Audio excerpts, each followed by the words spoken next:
नमस्कार बच्चों। आज इस वीडियो में हम लोग 8वीं कक्षा हिंदी का एक सैम्पल क्वेश्चन पेपर डिस्कस करने वाले हैं, जो कि केंद्रीय विद्यालय के नए पैटर्न पर बेस्ड पेपर है आपका। ज़्यादा कुछ चेंजेस नहीं है, बस डिफरेंस इतना है कि इस बार आपके मल्टीपल चॉइस क्वेश्चंस काफ़ी ज़्यादा आएंगे, जो कि कहीं ना कहीं बेनिफिशियल ही है आपके लिए। कई बार ऑप्शंस देख के आपको आंसर याद आ जाता है। तो चलिए सभी क्वेश्चंस डिस्कस कर लेते हैं। थोड़े से मैं आपको आंसर्स का हिंट भी दे दूंगी, जिससे कि एक तरीके से रिविजन हो जाए आपकी सभी चैप्टर्स की, और किस तरीके से आपको क्वेश्चंस अटेम्प्ट करने हैं उसका भी थोड़ा सा आइडिया हो जाए। पहला क्वेश्चन है आपका, आलमारा फिल्म की लंबाई कितनी थी? इसका आंसर है 10,000 फुट। ये आपकी बुक में दिया हुआ है। ख ऑप्शन सही है। आलमारा फिल्म मुंबई के किस सिनेमा घर में प्रदर्शित हुई? तो सबसे पहले ये हुई थी मैजेस्टिक में। ऑप्शन क सही है। आलमारा आप जानते हैं पहली बोलती फिल्म थी भारत की।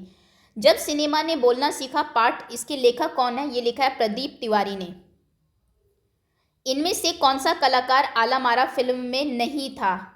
आपके ऑप्शंस हैं क सोहराब मोदी, ये थे KL सहगल, इनका नाम नहीं सुना उसमें, जगदीश सेठी, पृथ्वीराज कपूर भी थे। तो यानी कि ख ऑप्शन सही है, KL सहगल आलमारा फिल्म के कोई कलाकार नहीं थे। सुदामा चरित्र के रचयिता कौन है? ये लिखे हैं नरोत्तम दास ने। ऑप्शन आपका ग सही है। सुदामा की पत्नी ने उपहार स्वरूप पोटली में क्या दिया? उन्होंने दिया था तंदुल। ख ऑप्शन सही है।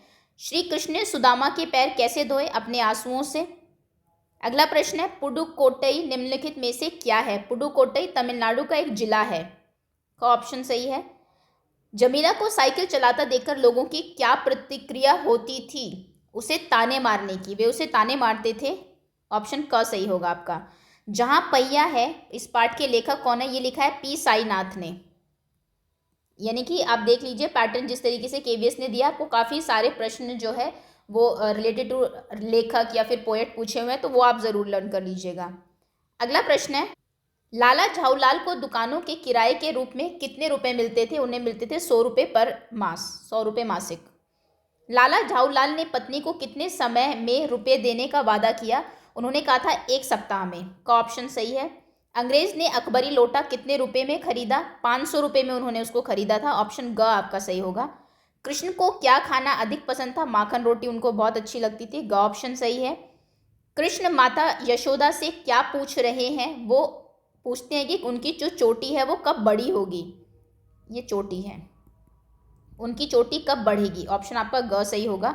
माता यशोदा ने श्री कृष्ण को चोटी को किसकी चोटी के समान लंबी और मोटी होने का लालच दिया था? उन्होंने दिया था बलराम के समान, तुम्हारी भी चोटी जो है वो लंबी और मोटी हो जाएगी। लेखक के हाथ पर बेर की झाड़ी से क्या गिरा? लेखक के हाथ पर बेर की झाड़ी से पानी की एक बूंद गिरी थी। घ ऑप्शन सही है। पानी किससे मिलकर बनता है? ये तो आपने साइंस में पढ़ा होगा, हाइड्रोजन और ऑक्सीजन, H2O इसका फॉर्मूला है। ख ऑप्शन सही है। सूर्य बूंद की मदद कैसे करता है? उसे उड़ जाने की शक्ति देकर, उसे गर्म होकर वो भाप बन के उड़ जाते, तो ग ऑप्शन सही है। सांप की गुफा में अचानक क्या आकर गिरा? सांप की गुफा में अचानक एक बाज आकर गिरा था। ख ऑप्शन सही है। सांप और बाज का रिश्ता होता है दुश्मनी का, ये तो आप सब जानते ही हैं। क ऑप्शन सही है। सांप कहाँ रहता है? सांप समुद्र किनारे पर्वत की अंधेरी गुफा में रहता है। ख ऑप्शन सही है। गवरैया दुनिया के पास क्यों गई? वो गई थी रुई धुनवाने।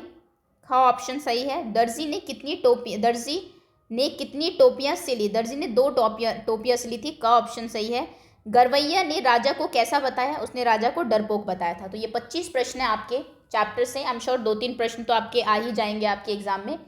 थोड़े से हेल्पफुल जरूर है, क्योंकि अपने अगर सैम्पल पेपर में KV दे रहा है तो कहीं ना कहीं इंपॉर्टेंट क्वेश्चन है और आपको सभी के आंसर्स भी पता लग गए हैं। अब आगे आते हैं विवरणात्मक प्रश्न पर। ये 25 क्वेश्चंस आपके MCQ है, आपकी बुक से रिलेटेड है। इस गद्यांश को पढ़कर आपको प्रश्नों के उत्तर देने, अपठित गद्यांश है, तो बहुत जल्दी पढ़ लेते हैं एक बार क्विकली। बातचीत करते समय हमें शब्दों के चयन पर विशेष ध्यान देना चाहिए, क्योंकि सम्मानजनक शब्द व्यक्ति को उदात्त एवं महान बनाते हैं। बातचीत को सुगम एवं प्रभावशाली बनाने के लिए सदैव प्रचलित भाषा का ही प्रयोग करना चाहिए। अत्यंत साहित्यिक एवं क्लिष्ट भाषा के प्रयोग से ही कहीं ऐसा ना हो कि हमारा व्यक्तित्व चोट खा जाए। बातचीत में केवल विचारों का ही आदान प्रदान नहीं होता, बल्कि व्यक्तित्व का भी आदान प्रदान होता है। अतः शिक्षक वर्ग को शब्दों का चयन सोच समझकर करना चाहिए। शिक्षक वास्तव में एक अच्छा अभिनेता होता है, जो अपने व्यक्तित्व, शैली, बोलचाल और हाव भाव से विद्यार्थियों का ध्यान अपनी ओर आकर्षित करता है और उन पर अपनी छाप छोड़ता है। ओके, तो सबसे पहला प्रश्न है आपका, बातचीत करते समय हमें किस बात का ध्यान रखना चाहिए? शब्दों के चयन का। इसका उत्तर हो जाएगा बातचीत में किस प्रकार की भाषा का प्रयोग करना चाहिए? प्रचलित जो भाषा है उसका।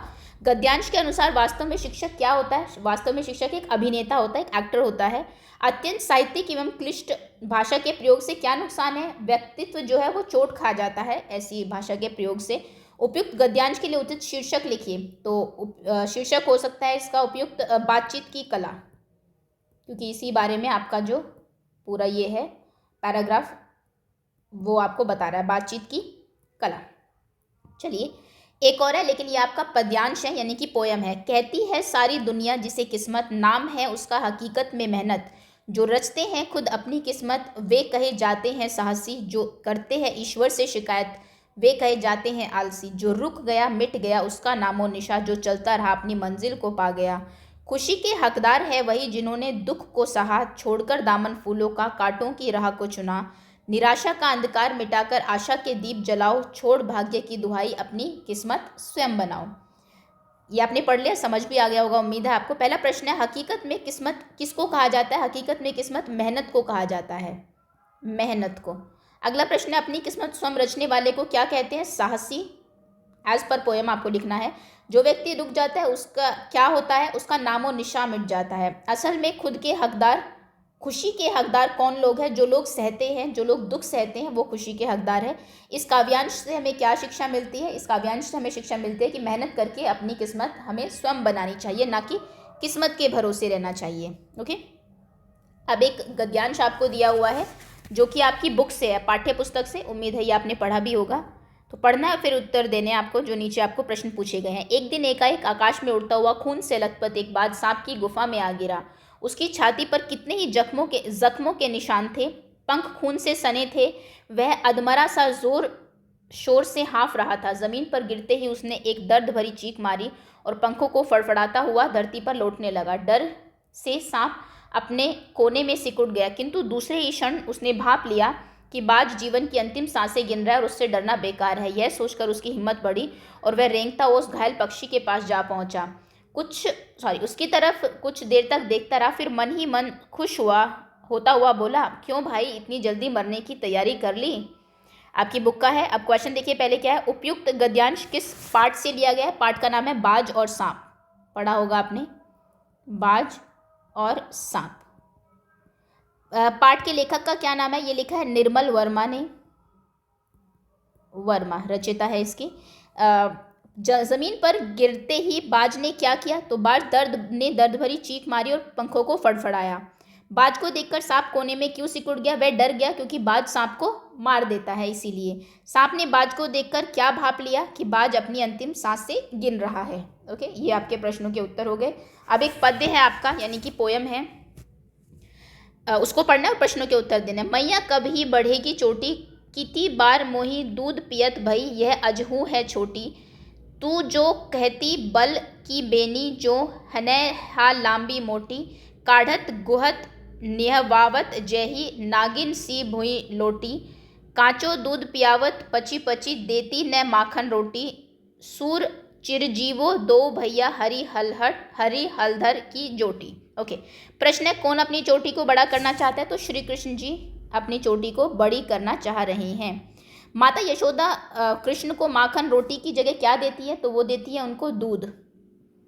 कृष्ण अपनी चोटी को किसके समान जमीन पर लेटते हुए देखना चाहता है? तो वो कृष्ण जी अपनी चोटी को नागिन के समान जमीन पर लेटते हुए देखना चाहते हैं। कृष्ण का प्रिय भोजन क्या है? उन्हें माखन रोटी बहुत पसंद है, जो कि यशोदा जी उनको दे नहीं रही है। उपयुक्त पद किसके द्वारा लिखा गया? ये सूरदास जी ने लिखी है। तो ये आपके इससे ज़रूर एक क्वेश्चन पूछा जाता है, सूरदास की जो आपके इसमें दिया हुआ है एक पद्य वहाँ से, तो उसका मीनिंग ज़रूर देख लीजिएगा। अब कुछ पाठ्य पुस्तक के प्रश्न हैं आपके। सबसे पहले, विट्ठल का चयन आलामारा के नायक के रूप में हुआ, लेकिन उन्हें हटाया क्यों गया? विट्ठल ने पुनः नायक होने के लिए क्या किया? द्वारका से खाली हाथ लौटते समय सुदामा मार्ग में क्या क्या सोचते जा रहे थे? अपने शब्दों में लिखिए। 8 साइकिल्स के मालिक ने साइकिल आंदोलन का समर्थन क्यों किया? पंडित बिलवासी जी रुपयों का प्रबंध कहाँ से किया? लिखिए। ओस की बूंद क्रोध और घृणा से क्यों कांप उठी? गवरैया की टोपी पर दर्जी ने 5 कुंदने क्यों जड़ दिए? तो ये आपके 1 2 3 4 5 6 प्रश्न हैं। कोई भी 5 प्रश्न आपको एग्जाम में करने होते हैं। आप ये 6 प्रश्न इंपॉर्टेंट है क्योंकि केवीएस ने अपने सैम्पल पेपर में भी दिए, इनको आप प्रिपेयर ज़रूर कर लीजिएगा। अब आते हैं रचनात्मक लेखन पर। इसमें आपको सबसे पहले अनुच्छेद लिखना है। 3 टॉपिक दिए हुए हैं, सफलता का मूल मंत्र अभ्यास, मेरे प्रिय शिक्षक, अनुशासन। आप जिस पर भी लिखना चाहिए, क्योंकि अनुशासन थोड़ा सा कॉमन टॉपिक है तो मैं बता देती हूँ अगर आप इस पर लिख रहे हैं तो कैसे आपको लिखना होगा। अनुशासन कार्यों को क्रमबद्ध तथा संयमित तरीकों से करने की एक विधि होती है। यदि हम नियमित रूप से अनुशासित दिनचर्या का पालन करें तो हम अपने जीवन स्तर को काफ़ी अच्छा बना सकते हैं। यह हमें हमारे कार्य को और भी अच्छी तरह से करने में हमारी सहायता करता है। शोधों में देखा गया कि जो लोग अपने कार्य को अनुशासित तरीके से जीते हैं वह अस्त व्यस्त दिनचर्या का पालन करने वालों की अपेक्षा अधिक समय तथा ऊर्जा का अधिक अच्छी तरह से उपयोग करते हैं। इसके साथ ही अनुशासन हमारे स्वास्थ्य और सामाजिक स्तर को सुधारने में भी सहायता करता है। यही कारण है कि जीवन में अनुशासन का पालन करने वालों को अनुशासनहीन व्यक्तियों की अपेक्षा अधिक मान सम्मान और सफलता प्राप्त होती है। वास्तव में अनुशासन का अर्थ यह नहीं कि हम दूसरे के बताए कार्यों का पालन करके अपने जीवन में अनुशासन लाने का प्रयास करें, बल्कि इसके बजाय हमें अपने जीवन में स्व अनुशासन का पालन करना चाहिए, सेल्फ डिसिप्लिन जिसे आप कहते हैं, क्योंकि स्वयं द्वारा पालित अनुशासन ही सर्वोत्तम होता है। हर एक व्यक्ति का लक्ष्य तथा कार्य प्रणाली दूसरे से भिन्न होती है, इसलिए दूसरों द्वारा बताए गए अनुशासन के तरीकों को हमें प्राथमिकता के आधार पर अपनाना चाहिए। अब अनुशासित रहने के कुछ तरीके आप बता सकते हैं। हमें अपने जीवन में अनुशासन को अपनाने के लिए निम्नलिखित तरीकों का पालन कर सकते हैं। एक संतुलित और नियमित दिनचर्या का पालन करना, कार्यों को समय पर पूरा करने का हर संभव प्रयास करना, व्यर्थ के कार्यों से दूर रहना, बुरी आदतों और कार्यों से दूरी बनाना, अपने कार्यों के प्रति पूरी लगन रखना। उसके बाद लाभ और आवश्यकता से थोड़ा सा कंक्लूड कर देंगे इसको। जीवन में अनुशासन को अपनाने से कई प्रकार के लाभ होते हैं। अनुशासित रहने वाले व्यक्ति जीवन के हर क्षेत्र में मान सम्मान और सफलता को प्राप्त करते हैं। सेना और रक्षा तथा अनुसंधान संगठनों में तो जीवन तथा कार्यों में अनुशासन को सर्वोपरि माना गया है, क्योंकि इन क्षेत्रों में 1 सेकंड या 1 मिनट भर की देरी या फिर एक छोटी सी चूक के कारण काफ़ी बड़े नकारात्मक प्रभाव देखने को मिल सकते हैं। यही कारण है कि इन क्षेत्रों में अनुशासन को इतना महत्व दिया जाता है और अधिकतम कार्यों में इसका पूर्ण रूप से पालन किया जाता है। ओके, और जैसा भी आप लिखना चाहे इसमें थोड़ा सा मैंने आपको बता दिया किस तरीके से आप लिखेंगे। अगला प्रश्न, पत्र लिखने आपको 2 ऑप्शन हैं। विद्यालय में खेल का सामान मंगवाने हेतु है तो प्राचार्य को पत्र लिख दीजिए, या फिर जन्मदिन की बधाई देने हेतु भाई को पत्र लिख दीजिए। एक आपका औपचारिक पत्र है, एक अनौपचारिक पत्र है। औपचारिक जब आप लिखेंगे सेवा में नीचे डेजिग्नेशन प्रधानाचार्य, प्राचार्य महोदय, विद्यालय का नाम, नगर, उसके बाद विषय जरूर लिखेंगे, खेल सामग्री मंगवाने हेतु पत्र, महोदय। सविनय निवेदन यह है कि मैं आपके विद्यालय में इस कक्षा का छात्र हूँ। हमारे विद्यालय में खेल सामग्रियों का नितांत अभाव है, जिसके कारण विद्यार्थियों को अभ्यास में मुश्किल का सामना करना पड़ता है। अगले माह से अंतर विद्यालय प्रतियोगिताएं भी प्रारंभ होने वाली है, अतः महोदय आपसे निवेदन है कि विद्यालय में आवश्यक खेल सामग्री अतिशीघ्र मंगवाने का कष्ट करें। इससे न केवल हमारा विद्यालय जीत हासिल करेगा अपितु विद्यालय का नाम भी रोशन होगा। धन्यवाद। नीचे आपका नाम और क्लास, बस कि क्या नहीं है, क्या क्यों चाहिए, और फिर रिक्वेस्ट मंगाने की, बस 3 चीज़ें आपको लिखनी है। आप इसमें चाहो तो 1-2 लाइन्स ऐड भी कर सकते हो। अगला प्रश्न, जिसमें कि आपको अपने भाई को पत्र लिखना था जन्मदिन की शुभकामनाओं के लिए। छोटे भाई को सबसे पहले आप अपना पता लिखेंगे, नीचे दिनांक लिखेंगे। कभी भी अनौपचारिक पत्र जो होता है इनफॉर्मल लेटर, उसमें आप सब्जेक्ट नहीं लिखते। प्रिय अपने भाई का नाम, क्योंकि छोटा भाई है, और सप्रेम नमस्कार, तुम्हारा जन्मदिन आ रहा है अतः मैंने तुम्हें पत्र के माध्यम से जन्मदिन की शुभकामनाएं देना उचित समझा। यदि मैं तुम्हारे पास होता तो तुम्हें जन्मदिन की बहुत शुभकामनाएं देता, परंतु ऐसा नहीं कर पाऊंगा, इसके लिए मुझे बहुत खेद है। अपने बड़े भाई की ओर से जन्मदिन की ढेरों शुभकामनाएं स्वीकार करो। मैंने इस पत्र के साथ तुम्हारे लिए एक उपहार भी भेजा है, आशा करता हूँ तुम्हें यह उपहार पसंद आएगा। सबको मेरा प्रणाम कहना, तुम्हारा भाई। नीचे आपका नाम। आप चाहो तो उपहार का नाम भी बता सकते हो कि तुम्हारे लिए घड़ी भेजी है उपहार स्वरूप, जिससे कि तुम समय के पाबंद बनो, उम्मीद है कि वो तुम्हारे काम आएगी। ऐसा करके भी आप लिख सकते हैं। ये था आपका इस क्वेश्चन का उत्तर, और फिर आपका क्वेश्चन पेपर ऐसे समाप्त होता है। उम्मीद है थोड़ा सा आइडिया आपको ज़रूर हो गया होगा, क्विक रिवीजन भी हो गई होगी पेपर देख के। सो बहुत बहुत धन्यवाद आपका, and all the best for your exam.